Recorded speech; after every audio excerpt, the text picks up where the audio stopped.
Las discontinuidades estratigráficas son superficies en los cortes geológicos o columnas que nos indican procesos erosivos o simplemente falta de sedimentación durante un cierto periodo de tiempo.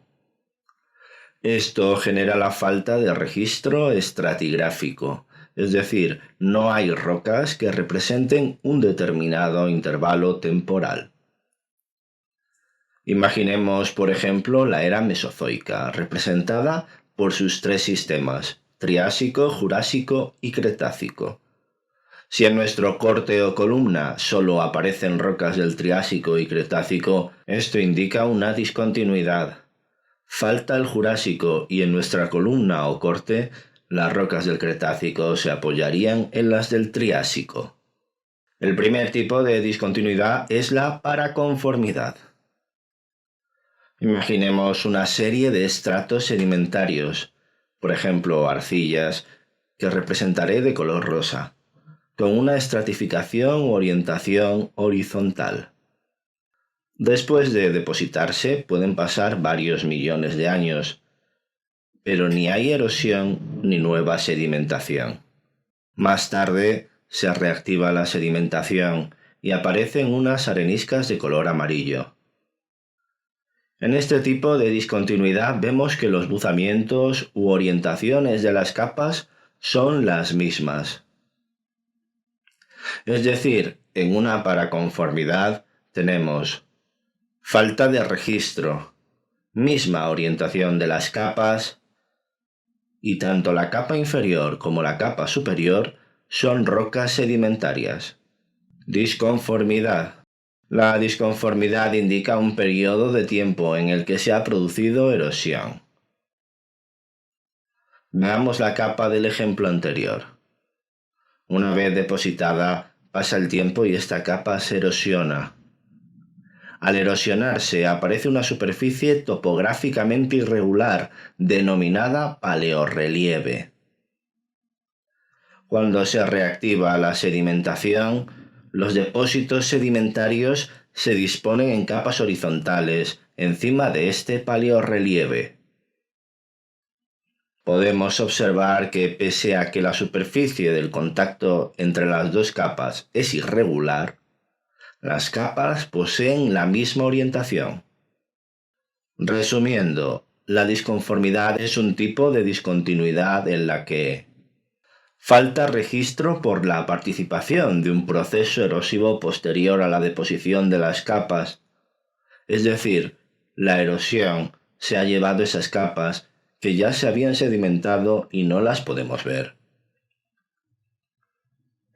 Como resultado de la erosión se genera un paleorrelieve.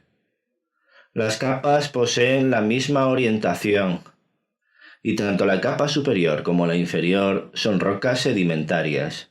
Discordancia angular. Partimos de nuevo de nuestra capa de arcillas. En esta ocasión va a haber una etapa de actividad tectónica que genera un cambio en la orientación de los estratos. Posteriormente pueden suceder dos cosas. Se produce erosión y se genera una superficie horizontal, o la erosión genera un paleorrelieve. En ambos casos se sedimentan areniscas encima de las arcillas.